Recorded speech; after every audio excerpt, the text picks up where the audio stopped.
Okay, so the Cleveland Browns season comes to an end with a disappointing 45-14 loss in Houston. Certainly surprising. I think disappointing. I would characterize it. I'm not disappointed in them. I'm disappointed for them because of everything they went through this season, and it just felt like the game wasn't sort of representative of who this team was. But it is what it is, and they're out, and now we have to sort of pick up the pieces and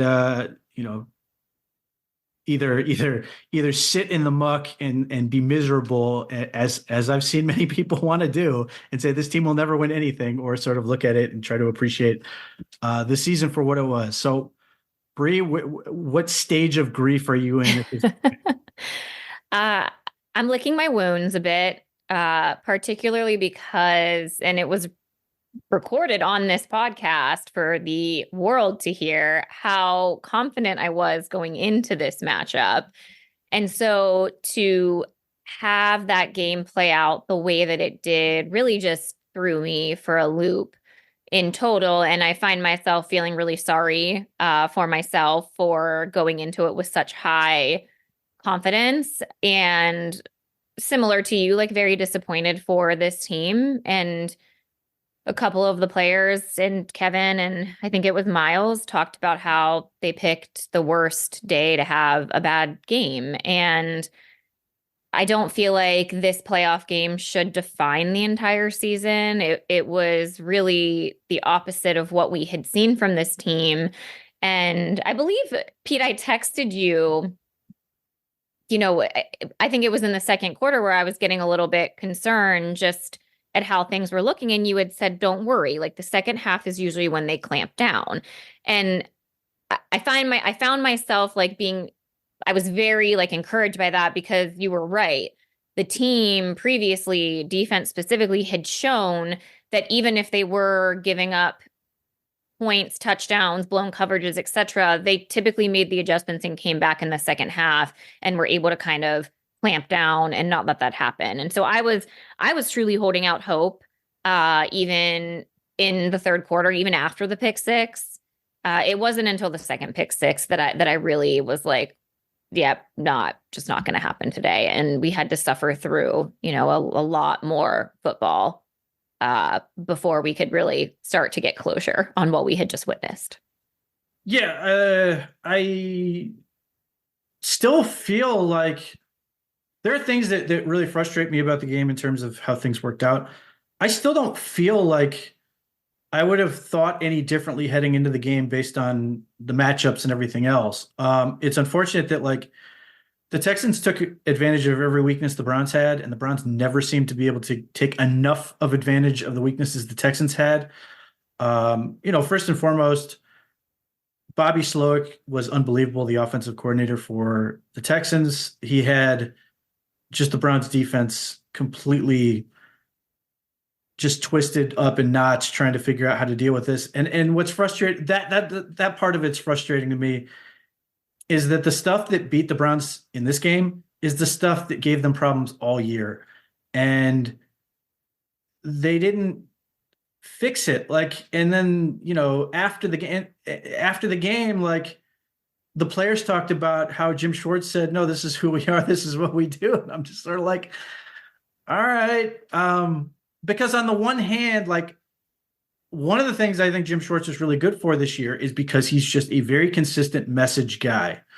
And they did develop a very clear identity on defense, and it served them very, very well for most of the season. And then, and he coaches his coaches well. Everybody's got a very unified message, which is one of the things the previous administration under Joe Woods did not do well. He did not coach his coaches well, and we had miscommunication and stuff like that, which led to problems.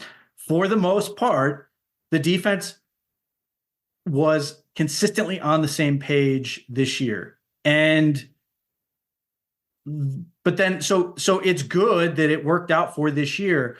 But like, now I start to ask questions like, is this just how it's going to be? Are the Browns going to be this one thing? And then if they run into these teams that can deal with it, which coincidentally are going to be playoff teams most of the time, is this just going to be where this thing ends? My hope is that Jim Schwartz is going to, like everybody else would, and say, well, this is what we were able to do successfully, and then say these are the things that gave us problems, and now we're going to dig in and figure out how to deal with these things. And I don't think you need to necessarily change who you are. I think it just sort of expand on the things you do well, build it into your identity, because Bobby Slowick and some of these offensive coordinators, Shane Steichen had a lot of success with the Colts. It's these cutting edge younger coaches that are just going to continue to come up with ways to give you problems, and you've got to be able to way to adapt to that. So there's a lot of things where that part of it frustrates me, and it's one of those things. It's a crisis, it's an opportunity. Which path you sort of take with it. So we'll see. But that was one of the things where I sort of, in as much as we can look at this and go, oh, injuries and this, that, and the other thing, all the reasons the Browns should not be in the position they're in, that was sort of the one thing where I'm sitting there going, yeah, that's the one that gives me pause in that game, and then sort of where they go from here. I was pretty disappointed by the fact that I guess I wasn't expecting that the Browns were going to be outcoached or out game planned.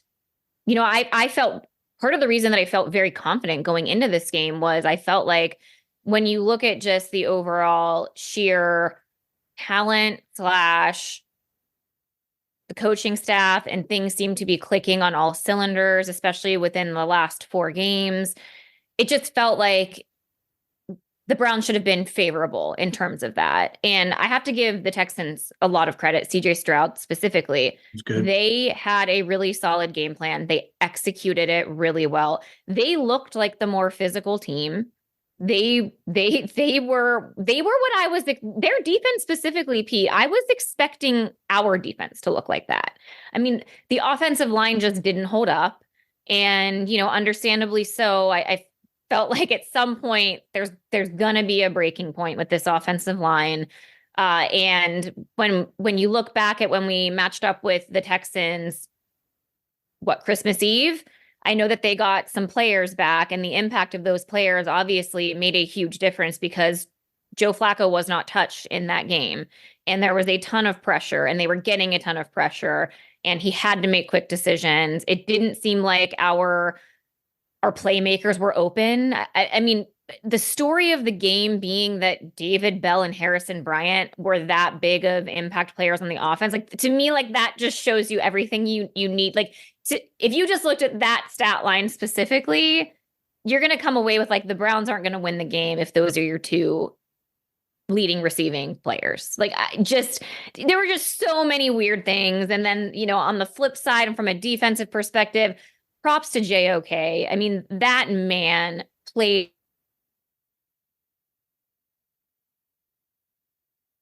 defense. I mean, he looked like he was truly out there. Like, this is going to be the last game that I'm ever going to play again. And he wanted to go out there and prove something to everyone. But outside of that, not seeing the impact of our defensive line. I mean, again, the Texans game plan, CJ Stroud, like, they were getting the ball out quickly. That's very hard to overcome. Like, there was no impact from the defensive line because of that. So my frustration is just with this stubbornness of, we're just going to go trot out there the same thing that we've been doing because that's what's worked for us. Well, it wasn't working.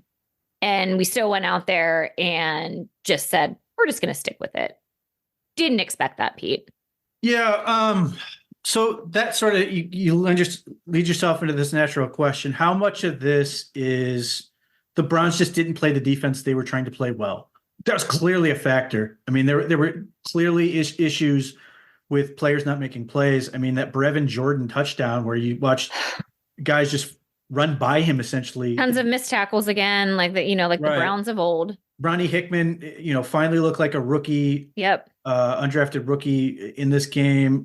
There were a lot of those things where there's no getting away from the fact that the Browns defensive players did not play well by and large. The Texans offensive line played way better than I thought they were capable relative to what they were, what they had there. Laramie Tunsil obviously deserves a ton of credit for Myles Garrett. Myles Garrett did not play well I think people losing their mind over Myles Garrett is insane. It immediately takes me right back to LeBron, and people just, oh, you lost, you're out of the playoffs, so that means your best player needs to get just absolutely crushed to the point where he leaves, and then you sit there and you go, man, I wish we had him back.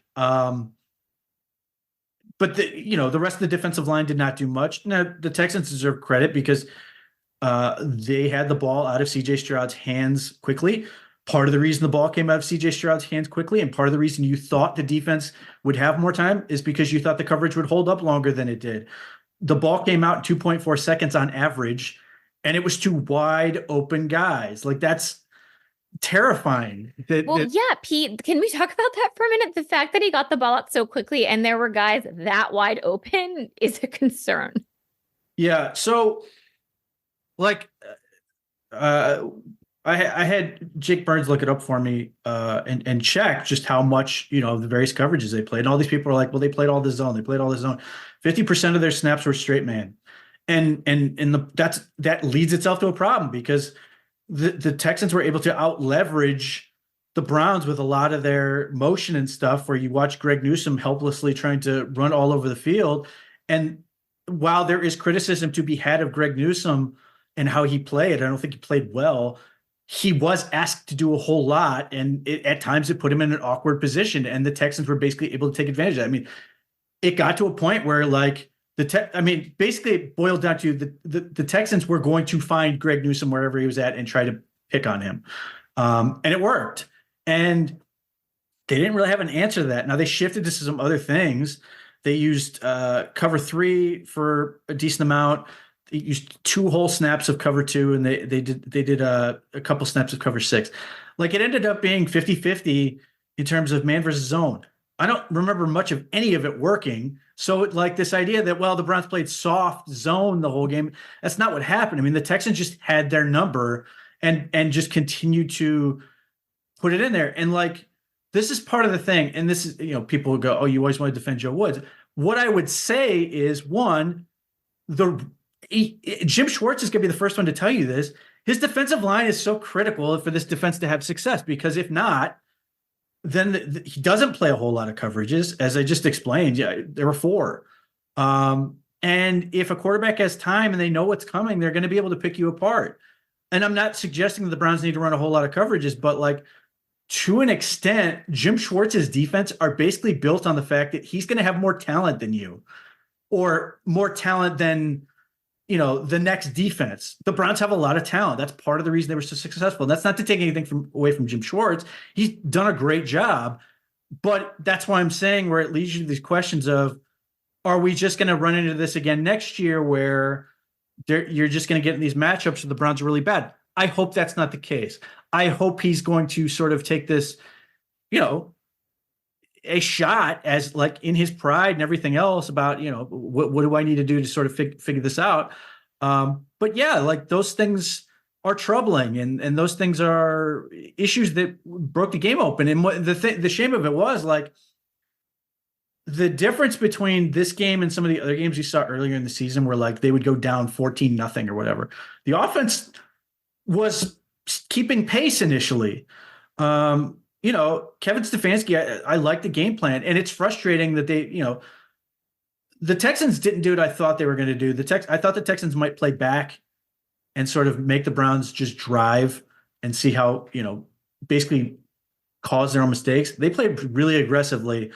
They made sure to eliminate the run entirely. Having those defensive ends back was critical. And they made Flacco try to get rid of the ball quickly. And the Browns had answers for that. They came up with plays. Njoku going deep over the top. They had a number of these passing concepts that worked, and they did run some plays, some running plays that were effective. And it wasn't as easy as the way the Texans were doing, which is sort of where you're like, ooh, this is concerning. The Browns had to work harder, but they were able to get to where they needed to go. And, what gets lost in this, and, like, you go by the number differential and you sit there and go, oh, the Browns got the worst beating of anyone. The Browns had the lead in this game twice. Like, there are a bunch of teams that just straight got beat the whole game. The Browns are actually in this game at one point 14-10 or whatever it was. And then, just kept giving up points and ended up being 24-14 at the half.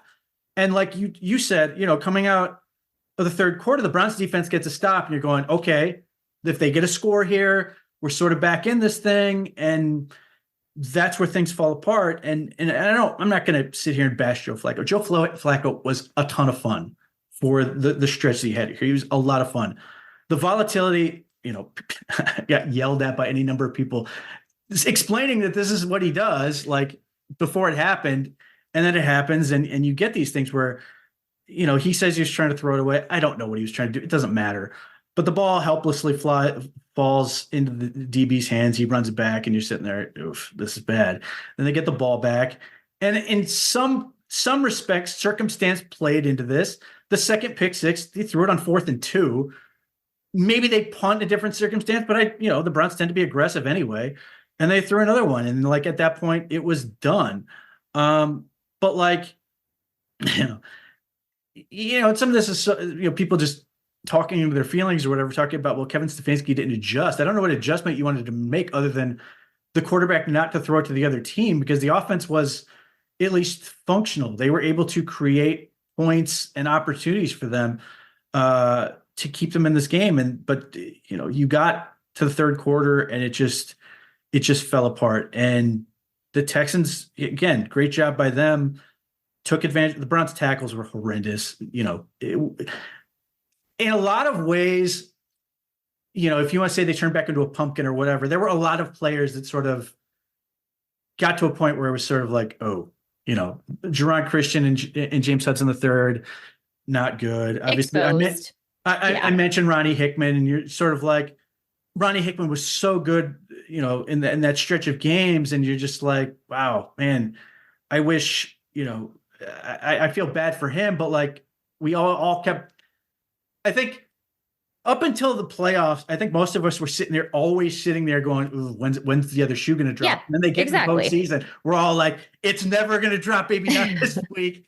And then, it all goes wrong at the same time. And, there's that exasperation feeling of having them all fall apart at once. So yeah, like it's ugly. The score is ugly. There's a lot of things that look ugly about this game. And it's a tough one to absorb. But like I said, I feel awful for the players and the coaches on this one, but they have to own it. Well, and that's the thing. It's easy to overreact from this just because, you make it to the playoffs and you're feeling really good just about the run that this team was making, and obviously overcoming all kinds of different obstacles throughout the back half of the season. I mean, if you were to sit here and say and think that you're going to lose Nick Chubb for the entire year, pretty much, you're going to lose Deshaun Watson for majority of the season, you're going to lose 2 starting three starting offensive linemen. Is that what we ended up having? Well, no, I mean, they lost just tackles and then more tackles. I mean, when we finished with Joe Bitonio came back into the game. True. Okay. Vicious high ankles. But I guess Jed Wills and I've already forgotten his name because he went out. And then DeWan Thank Jones. you. I'm like, oh my gosh, it was so early on in the season. I mean, just thinking about like all of those just pivotal players that you just didn't have. We were almost kind of playing with house money in a way, because like you said, at some point it felt like that those things were bound to catch up with you. And the more you play, the more you put on tape, and the way, like, you are playing against NFL teams. So they're also really good at being able to exploit those weaknesses and to take away those things that the Browns are doing. And, I think we all kind of just got blinded by this like incredible run and incredible moment that we had as Browns fans. And it was really fun. It was really fun to have that. Like, I want to just make sure that we just think about that for a minute. Like, we probably shouldn't have won 11 games with all the things that happened. It was great that we won 11 games, that they figured it out. It's disappointing for sure that you lose this playoff game and you lose it to a rookie, and you have this performance that everybody is watching, and you're the first game out of all of the games to be played. And it's an embarrassment. And I even tweeted about it. I know that this may or may not be unpopular. I had a lot of people agreeing with me, I had a lot of people disagreeing with me about to me, I would have rather have been in the game and just lost on a last minute play, field goal, I don't know, something, just because I felt like that's what this team deserved. They deserve to be in this football game, like with everything that they had overcome, like all the obstacles, the comeback wins, like the surmounting injuries that they had to work through and deal with. And I know like that sounds crazy to say because we have t-shirts made of heartbreaking losses from the 80s that people still can't forget about. And this game specifically, a blowout loss, I also understand. You can kind of flush it and move on. For me, I just felt like I just thought the team, this just wasn't them. This just wasn't them. Like this was not the team that we watched this back half of the season. And I wanted to see them have some success and to just be able to roll with the blows that they were receiving and fight back. And I just didn't see that. I just didn't see the fight. It just wasn't there. And I hate that the narrative then comes back to the Browns are frauds, the defense, the number one defense, like that's fraudulent, like they were exposed. Like I hate all of that because then this blowout loss essentially just shadows over the incredible season that this team had. So there's a lot there. Because I want them to think, I want them to hold on to the fraud thing. I want them you want the national, no, you want people what I to want no, here's the thing. So I agree with you 100%. I desperately wanted for this team to go down fighting. You know, they lose on a last second touchdown pass from CJ Stroud or whatever. He gets his coronation and they lose. Yes, I wanted that for this team because, like you said, I think that was what they deserved. I think that is indicative of who they were. They go down fighting, they go down whatever, the way they played all season. And what and to your point, I don't like, the sort of the easy tropes of making fun of the Browns and all this stuff. And then and even Cleveland, you have people who are like, well, it's just like the Cavs losing to the Knicks the way they did. Yeah. Because in the same way, that you're seeing people sort of like, because we saw it, like the Cavs lost the way they did, and it completely for a certain amount of people, it completely erased everything they did. For a certain amount of people, it didn't matter that they fought and won 50 games. Didn't matter all the stuff, that people were really into when it happened, and all the fun and everything else. And then it just became about that element of it. That part certainly frustrates me because I don't think 45-14 is a fair representation of who this team is. So I agree with you on that. And I don't know if you made that Cavs connection or not. No, that's actually that's a really good parallel. And just about the Cavs season was essentially called fraudulent last year because they didn't even put up a fight against the Knicks. I mean, they just completely got bullied. It was awful. Yeah. And left a lot of questions leading into this season. Yeah. So I hate that. I hate that that's the taste that was left in all of our mouths. No, the flip side of that is I still hate 45-14. But there is a part of me that I hope the players embrace it, that the players, not to say that losing close wouldn't, be good for this team or be, a means for them to continue to galvanize and to get better. But there is a part of me, given what has happened, this is the die that's been cast, the 45-14 what has happened. What I hope happens is that we get the approach of, that the players, particularly on the defensive side of the ball, but offense too, all look at this and go, we can't let this happen again. We can't, we're better than this.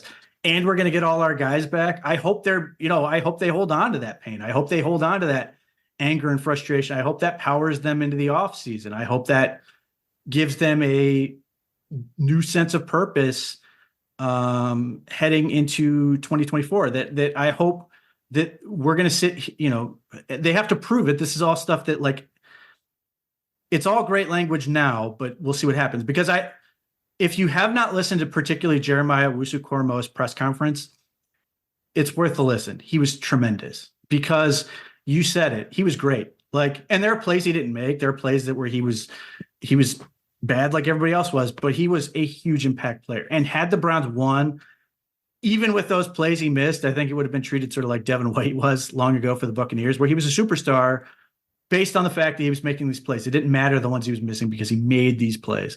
I think it would have been a coming out party, a breakout game for him in terms of people going, oh, wow, he should have been in the Pro Bowl, or wow, he should have been an all pro.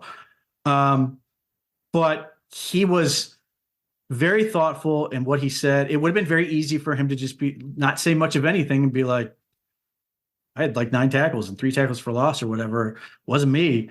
He broke down plays where he's like, this is me. This is on me.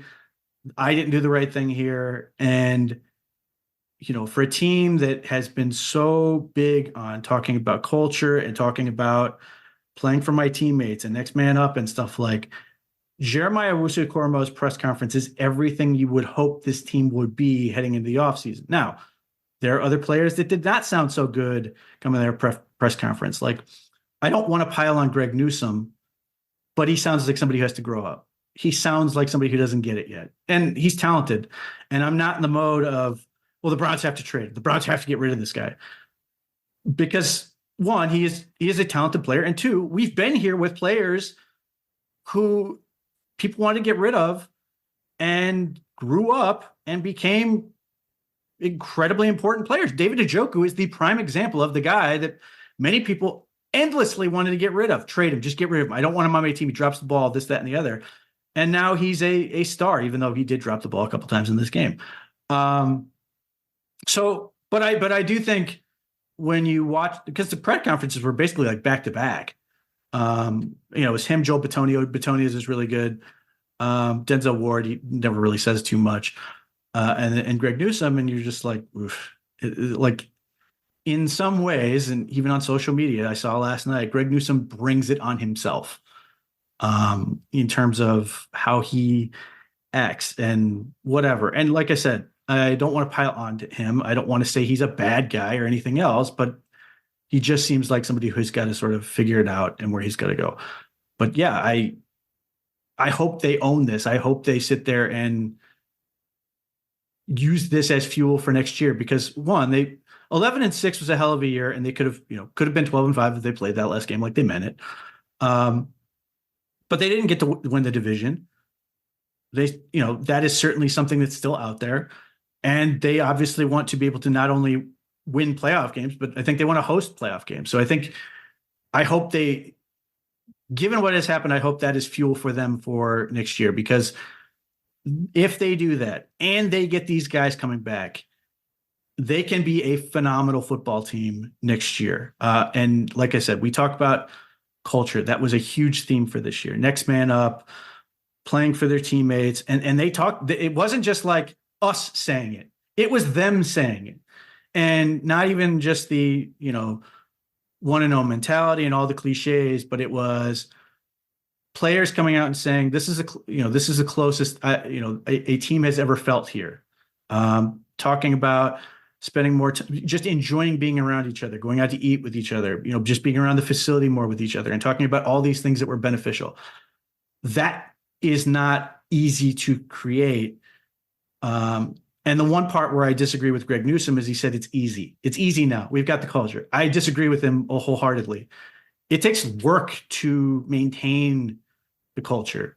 And I think that's going to be a big test for this offseason and next year, because if culture was such a galvanizing force for them, that it was such a reason for them to get to where they got to, then I think it has to stay that way, because then it becomes a huge advantage for you if you can maintain it. If that becomes who the Browns are, then they have the talent and everything else they can do that can power them to being so much better. If they were able to get 11-6 with this mess, and I actually think next year they could have a worse record and be a better team. But so I don't want to get caught up in that, but I do think that they can use this to be a better football team next year and be a very, very dangerous football team for next year. Listen, if I am a player in that locker room or even on the coaching staff, I would be sitting there thinking, that going into next year, the fuel for motivation is that we prove that this wasn't a fluke season. This wasn't an accident. This wasn't yeah, we ran into some luck. That you are going out there thinking, no, we have now established the Cleveland Browns as a winning football team and a winning culture. That the expectation is that we are in the playoffs every year, that we are going to host playoff games. We are going to win the division. So this loss, for whatever it may be, it's certainly a bad taste, and it's certainly something that will probably sit with them for a while. But the hope is that they go out there and they prove that, no, we're going to win football games and we're going to be in contention with the best teams in the football league. And we should be in that conversation. We deserve to be in that conversation. And this was not luck. We did not win games because we got lucky. And the other part about that is, like, that's what I hope happens for the team. But for the fans, it's different. Like, and I've already seen this, like, people are mad at this team. And don't get me wrong, I'm not saying, 45-14 sucks. The game sucked. It was not fun. There's no getting around that fact. But if unless you are just the absolute most casual observer who has wasn't, just sort of watched and didn't really know what was going on in terms of just how much this team endured, everything else to get to, I don't know how you can sort of like just dismiss it and go, oh, same old Browns, or whatever crap people come up with, and go, well, I mean, this is just who they are. This is who they're always going to be. Like, this was a historic season, even if it's not going to end the way we want it to, in terms of what they were able to overcome, the amount of injuries, the amount of time. I mean, there was an endless amount of these, like, hype videos that came out before the playoff game, and some of them were really good, that sort of highlighted just the amount of times that you'd see some national person basically throw dirt on the Browns, and basically the season's over. They're done. They're completely done, only to be proven wrong and only to continue to do this. And there was this sense that every week somebody else was sort of a hero in some respect. The guys that people had never heard of were stepping in and making big contributions to this team. Like this, this season was fun. This season was like a genuine joy to watch and cover, even if it was in part because it was so painful to deal with this. Losing Nick Chubb was awful. The way he went down was awful. Jack Conklin going down, awful. Waking up and then getting the news that Deshaun Watson was just done for the year after his best game was awful. Like, it just kept happening. And then with the Monday, the Monday after the Jaguars game, they're like, he's out, and he's out. Oh, by the way, these guys who are on IR, they're also out and not coming back. Like, and yet the team just kept figuring it out. And that was the part that made it sort of a magical ride, that like this team just kept enduring and making it work. And that's why you got people to sort of like suspend disbelief and sort of allow themselves to believe anything was possible.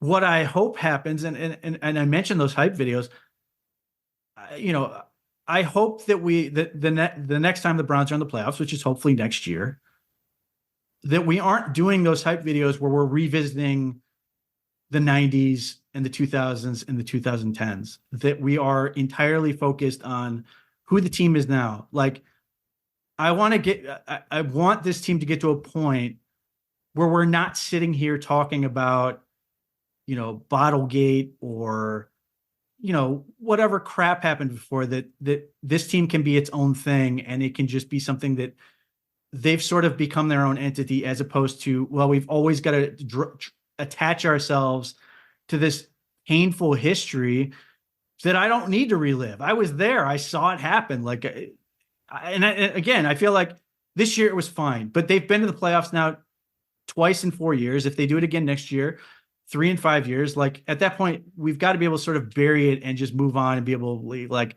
no, this is who the Browns are now. They're a team that does this. They're a team that it's okay to expect them to be good. It's okay to enjoy this and not treat it like it's some miraculous thing that they qualify for the postseason. It should be, this is how their Browns are now a normal football team. The Browns get to do normal football team things, like go to the playoffs.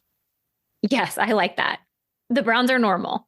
Yeah, enough with this like sideshow stuff and this the Browns are the Browns. Like if nothing else, I mean, honestly, that's such a lazy take these days from the national perspective, from other fan bases, and even from our own fan base. It's lazy because you are essentially discrediting this entire season and the run that they went on. There is absolutely zero reason that you can look back at this season and think that the Browns are the Browns. They had to endure countless injuries, a change at quarterback 4 times, no less. I mean, if you situation of having to endure so many injuries and particularly the quarterback position, do you think any other team would have come out with an 11-5 record? No, Or and sorry, what did 11-6. what did I hear? What did I hear like for the last couple of months? Well, Joe Burrow got hurt, so our team was screwed. Exactly. Aaron Rodgers was hurt, so our season was screwed. Like, Right. it, And that was with stability. Like when you think yeah, about it, like that was with stability from, and I know maybe not stability, but that was organizations having the option based on people that they had in their building to make a choice. Even the Steelers, like the Steelers, essentially they chose to switch their quarterbacks because they had them already in the room at the same time. yes. And if the Browns were everything that people like expected them to be, they would have been 5-12 or whatever. Exactly. That is Even without a quarterback situation. Like yes. I mean, but that that's was the like thing. there were legit people that thinking that the Browns were just gonna be bad with Deshaun Watson at the quarterback. And then when he goes down, then you have everyone like, well, the season's over, like you had mentioned. So it's truly just crazy to think about. Like I cannot believe that this was the outcome of the season. And it stinks that we had to see it end by this playoff game. But we did. That's what we're dealing with. Yes, and there's I think a very vocal, very small minority that's still out there that desperately wants the Browns to fire everybody and Oh, replace. for sure. I will say I did see, X is a very interesting place to be during Browns games, like regardless of if they're winning or losing. There are still always going to be people that are not going to be satisfied regardless of the outcome of the game. It is obviously much more magnified after a loss, particularly one that is a playoff game. And, I will say I actually thought that it was, and maybe it's because I just removed myself from X in general, intentionally for the most part. I didn't feel like there was a ton of like fire Stefanski. I actually felt like he was maybe given a little bit of a pass, but had maybe things gone a little bit differently, like, it's the entire season has really been like all the credit going to Schwartz from the people on X that don't want to give Stefanski any credit. It's Yes. really been all about the reason that the Browns are good is because of Schwartz and the fact that the defense played the way that they did. You didn't really hear a lot of that. So I found it very interesting that was kind of not a big narrative from the fan base. Yeah, and that I've talked about it. That's why I get very worried when people deify a person and try to make them the panacea, the person who fixed everything. Oh, Jim Schwartz not only coached great defense, which is true, but he's the one who made the culture and he's the one that did this, that, Right. and the other thing. And then when that person doesn't do well and you're sort of conflicted, you sort of have to figure out how you're going to deal with it. It's like difficult for people. Like I firmly believe that the Browns can, there are people who would have made Schwartz the head coach if they had their choice. Oh, absolutely. I firmly believe that the Browns could, I'm not, again, I'm to be very clear, I'm not suggesting Schwartz needs to be fired or anything else, or that he should be, or anything else. The only thing I've raised is questions that I have about where this defense is going to go. But if you were to say, like, let's play it out the other way. Let's say Schwartz was great in this game, and then Schwartz did get a head coaching job somewhere else. I think the Browns would be fine. Like, that's not to take anything away from Schwartz. I'm sure he made big contributions on the defensive side of the ball, and in terms of making them sort of like bond and become more of a closer knit unit. I'm not going to just take anything away from that. But the thing I've always come back to is that, like, Kevin Stefanski and Andrew Berry. And I did really appreciate the video of Andrew Berry shaking everybody's hand as they were Agreed. walking off the field. That was very nice. Even though I don't want to say it was contrived, because I do genuinely do think it was like an organic moment, and that was like his thing. There's a part of that's one of those things where like I wish only I saw that. Like I wish it didn't, like, in the sense that I wish it didn't feel like people are gonna be, oh, he's just doing that for the camera. Yeah. For the show, there's cameras, So like, etc. because I do think, I do think that is who Andrew Berry just is. Agreed. But since they've arrived, and I've written about this at different points, I've talked to people, the amount of effort they've put into trying to build a culture, build not just like, we talked about servant leadership and empowering people, but like genuinely investing in people in that building who make players feel valued, from hiring a guy like Ron Brewer, who is their sort of player liaison, that, the guy they call Big Bro, who's sort of the first guy they're going to meet when they get to the building, the first time they ever arrive, being like a confidant and helping them with like counseling stuff, to the financial tools that they offer, that they have people come in and like try to help people with retirement and stuff like this, both investment and these things, and trying to help people be smart with their money. So they want them to be successful, whether they are successful football players or not. They just want them to be successful people. They don't want to have people leave this building and do poorly. And those are parts of reasons that, like, because these are things that were happening before Schwartz got here, is players wanted to stay here. Players wanted to sign here. Players wanted to meet. When they got to Cleveland, they go, oh, I like Cleveland. I like what they've got going on here. I like how this is going, even though it's not necessarily like, seeing the polls of who players want to play for and coaches and stuff. Like, Kevin Stefanski is so anonymous deliberately that he's not going to do well on those things. But people who are in the building like the people who are here and want to keep it going. So like, that's where I think that they have a formula that can sustain. And even hearing it from players like Batonio talking about it, the culture and what Kevin Stefanski's trying to do here, and even coaches and stuff, and talking about how part of the reason the Browns were successful this year is because Kevin Stefanski's so even keeled. And, I think Dan Campbell has done a great job with the Lions, even though there are things he does that just infuriate, like his an emotional outburst. I always think that and I think it's happened where he's so angry or so fired up, he does something because he's in the heat of the moment and he's lost control. I think there's a value in that, but I do wonder how somebody like that would have endured a season like this.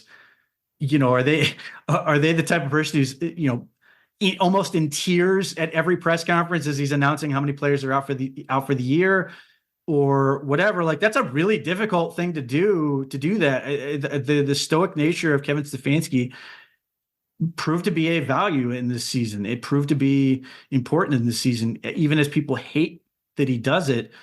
The players talked about how much and coaches, Jim Schwartz in particular, Alex Van Pelt talked about it, that was a huge value for them, he was never shaken, that he was never, it was always focusing on what else needs to happen. And that's part of why they're able to get through it. They didn't sit there and feel sorry for themselves. Yeah, listen, I wouldn't be surprised if we see extensions coming for this group. Presumably. And I don't think anyone should be surprised or upset by that. So I will just leave it at that. I had a couple of people asking me if I felt differently about Kevin Stefanski after this game and after this performance, if he deserved to win Coach of the Year. And my response was, I don't feel differently about him after this game. I feel like Kevin Stefanski deserves a lot of credit for the way that this season has went and the way that they've managed a lot of really difficult situations, and the fact that he has continued to be a very stable, level-headed man that is leading this group of players and getting them to buy in. And again, you're going to have good games, you're going to have bad games. It happens to the best of the teams. right? You would think that San Francisco's sitting there thinking, we had a really bad day against the Cleveland Browns. That loss was like a really bad day for us. Yeah, they lost 3 in a row. And Two then more after that game. they're Yeah. not sitting there calling to fire Kyle Shanahan. Maybe they were, I don't know. But this goes back again to we have to be normal. We have to be okay with being normal. We cannot continue to get into this cycle of our team sucks, fire everyone, clean house. Like that is not what a normal fan base does. A normal fan base, a normal team that is establishing a culture of winning. Yes, you know who can have that identity if they want it? The Steelers. The Steelers can have that. Please, please. Lost their minds. I'm so ready to see this implosion. Like that actually might be the best part of this offseason. I'm not a big offseason girl, Pete. You know that. Like I'm actually like mourning the loss of our podcast not being about recapping games. Yes. So that's going to take me a while to get over, more so than the actual loss. But I'm okay to kind of see how our rivals play out in terms of what they end up doing. And Mike Tomlin leaving the press conference, she got me real giddy. I hate to say that, but I will say this: Mike Tomlin's better than that. He should be better than that. Like I'm not up in arms. There are people who are like losing their minds over it. I understand he's upset and everything else, but come on, you're better than that. But as far as coach of the year, you know, I'm fine with DeMeco Ryans getting it as a result of this game, even though it's technically a regular season award. But DeMeco Ryans getting it isn't going to change how the indelible image this left. Like, you're going to be telling your children about this season in terms of, like, there will be parents who talk to their kids about life lessons and use this season of the Cleveland Browns to talk about like getting through it. The 45-14 part will fade. I guarantee that part will fade. It'll always be there, but you will forget that part. You will not forget a lot of the memories that came with this season, whether it was beating the Ravens on the road, whether it was coming back to beat the Chicago Bears, or the Jacksonville game, 4th and 3, scoring the touchdown to David Bell. There are so many of these games. You're sitting there, these just great, great memories. I think the further we get away from this, the more people will be able to sort of enjoy that part of it, I hope. But yeah, this season was a lot of fun. Now, having said that, Bree will be engaged by coaching drama. But I am curious, are you okay? Jason Kelce, he's retiring. Where are you at on this? I'm really sad. I'm anticipating that this week's podcast episode of New Heights is going to be very emotional. Well, I suspect Travis is going to. You think he's going to retire after this season? Like, here's what I will say. The people who are like blaming Taylor Swift for his getting slightly older. No, listen, we get an entire podcast about this. Lost their minds. They've lost their minds. It genuinely, he's still like the best tight end in the NFL, but he's still leading the league in yardage. He's still this, that, and the other. He's still had a tremendous season, but he is beat up, like to a point where, you know, he's 34. He's getting old. I mean, he's old in the eyes of the NFL. He's not old, but he's old. But what was it? He did a interview with a magazine. Yes. I am all on top of this. If we want to have an entire podcast in regards to Travis Kelce and Taylor Swift, like, I'm all about this. But yes, he brought it up in an article with Wall Street Journal, and he talked about that retirement's been on his mind lately. And I think he even talked about it in one of his recent press conferences. Someone had asked him about, you know, his plans, and he made a joke with everyone in the room and was like, don't you guys think about retirement? Like, is that not a normal thing that people think about? He was like, of course, you know, it's on my mind. And he was like, but, you know, as of right now, I think he debunked that, like, he was planning on retiring. Yes, but the thing that stuck out to me when he was talking about that is the fact he says he's always in pain. That is, I know, the fact that he has to take, like, he's relying on anti-inflammatory drugs, essentially. That's where I go. I think this will be it. And it's not because I'm not rooting for him to retire. Let me be clear. Yeah. I want him to do whatever he wants to do. And I don't. And Tony Dungy needs to shut up. Just stop. Listen, I can't. The fact that you are going to blame a woman who has nothing to do with anything for the performance of a man, number one, pet peeve out there. Like, So Pete, I was talking to someone about this, and we don't need to get like we're gonna lose all of our subscribers. We don't have many, but we'll lose them now. Uh, but I was talking to someone yesterday about how their PR, I think their PR teams have handled things so well just in general, because if you are not hip to their schedules, Taylor leaves Travis and Kansas City after his off day. She physically leaves the city and is away so that he is able to focus on football and focus on his practices. She Mm-hmm. does not come back in until the day of the game, which means she would not see him. I think that they have been very, very careful about not feeding into this whole she's a distraction, she's causing this, she's causing that. Like I honestly think they've been very smart, and they're showing that they're both very focused on their jobs and their career at the same time while still being supportive of each other. So like I love it. I think they've crushed it. Well, the funniest part was there's some Twitter account that goes, is there anything more annoying than this? And it's it's them waving back and forth. And I'll be honest, the first thing that I thought when I saw that, it looks like the Muppet Show, the old school waving back and forth, the Muppet Show. But the other part about that is like you quit on his like Twitter bio or whatever. It says ex-con. I'm just thinking, and I'm not judging, but I would think jail is more annoying than this, than having to endure a woman enjoy football. Like that's the part where I'm just sort of I've lost my mind where this is I apparently more annoying than jail. So Well, listen, and here's the thing. I am someone who enjoys watching football. I always have. It's been ingrained in my family for quite some time. There are a lot of women who have not felt this way. They've not felt like that football was for them. They did not grow up in a household where they were accepted into it. And I actually love the fact that like I'm seeing more and more women who are like, Taylor Swift has gotten me into watching football. I actually really enjoy it. Or there's a lot of dads who are like, my daughter was never interested in watching games with me. And now they're coming to me with questions and curiosities. And they're like, this is the best day of my life. So there's a lot of really good positives about all of this. And I love the entertainment aspect of all of it too. Like I would be fine if NFL games showed more of families being featured or the celebrations or all of that, because it humanizes the players. It's really easy to forget that they have families, they have wives, girlfriends, sisters, brothers, etc., that are on this crazy journey with them. It's not an easy thing to be an NFL wife or girlfriend or family in that regard, because so much of their time is dedicated to football. And I wish that that was something that was talked about more. I mean, Kylie Kelsey and Jason actually did a great job on their podcast, kind of talking about how they manage it all, and how, Kylie, like when she sees him and all of those sorts of things. That documentary was great. Their podcast was great. It's very enlightening, and I'm all for it.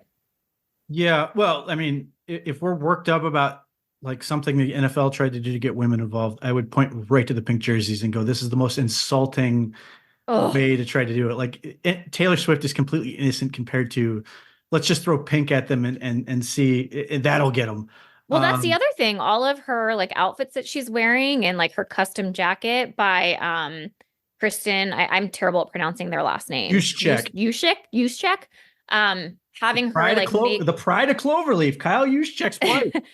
the fact that she is like made her a jacket, and like so many people are commenting like, this is what we want as women. We don't want a pink jersey. We don't want a women's fit jersey. We don't want like, for God's sakes, we don't want racerback tank tops with like the team logo on it.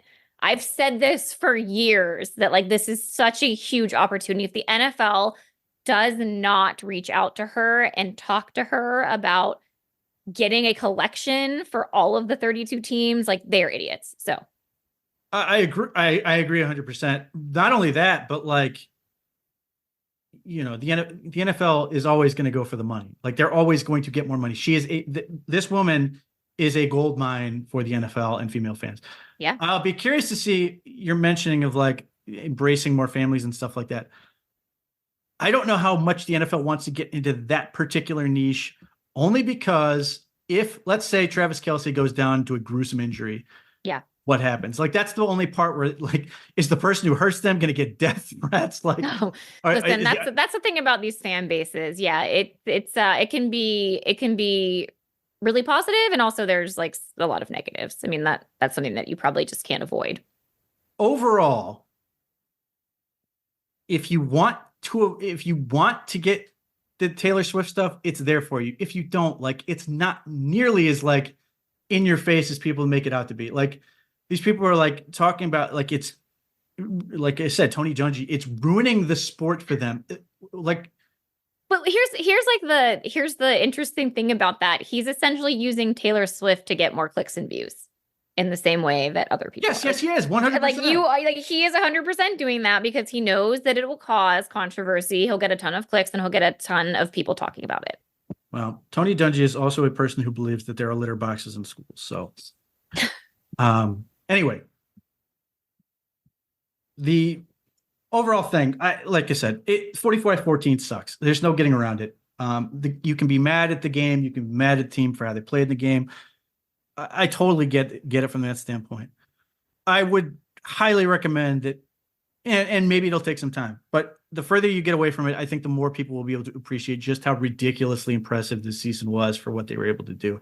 And even if you want to try to diminish every win they had and everything else, they still won 11 of them against NFL teams with their fourth and fifth tackle, what boiled down to their fourth quarterback. God bless Kareem Hunt. I think he took years off his life this season. The way he played so hard, Ugh. there's just not much there. There's just not much left. No. I think if this season, if the Browns go on to have a ton of success in the future, I think this season will be looked at as sort of the starting point in a lot of ways. Even though there are other seasons where you can look back at 2020 and you can look back at everything else, I think this season will be a very, very foundational piece in whatever narrative or overarching story people want to tell. And I fully expect there will be books written about this season and everything they endured and just how ridiculous it was. So I hope people are able to get to a point where they can enjoy the season for what it was and not try to diminish it based off the end result. But I know Bree's pumped. There's so much off season to get into. There's so much. It's going to be great. I'll be fine. And like I said, if certain coaches get fired, she's going to want to start doing more episodes. If you want to support us, you can obviously like, subscribe, tell a friend, like the YouTube channel, all that good stuff. You can find my work at the OBR. I'll be there all off season, plugging away. But for those who listen just for the season, we appreciate it. It was a lot of fun. Hopefully next year will be more fun. But hopefully you stick around for the off season. There will be plenty to talk about and reasons to believe.